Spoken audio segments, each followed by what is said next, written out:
നിയുക്ത പ്രധാനമന്ത്രിയായി ജോസഫ് ഫറവോൻ്റെ മുമ്പിൽ നിൽക്കുക.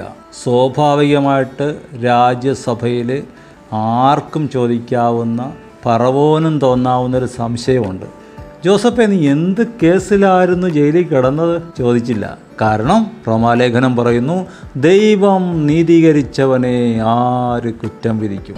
അമേരിക്കൻ പ്രസിഡന്റ് കമൻറ്റ് പറഞ്ഞാൽ പോലും സോഷ്യൽ മീഡിയയിൽ അതിന് വെട്ടാൻ ആളുണ്ട്. പക്ഷേ ഫറവോൻ പറഞ്ഞതിന് ആരെങ്കിലും കമൻ്റ് ഇട്ടാൽ പറയുന്നവൻ്റെ തല വെട്ടുമായിരുന്നു.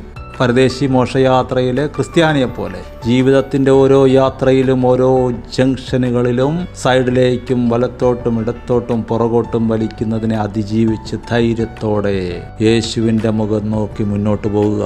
മാനിക്കപ്പെടുന്ന, തേജസ് കിട്ടുന്ന, ആർക്കും എതിർത്ത് പറയാൻ കഴിയാത്ത, സാധിപ്പിക്കാത്ത ഒരു ലെവലിലേക്ക് ദൈവം ഉയർത്തും. യേശു നീതീകരിച്ചവനെ ആര് കുറ്റം വിധിക്കും? നീതീകരിക്കുന്നവൻ യേശു, കുറ്റം വിധിക്കാകുന്നവൻ ആര്?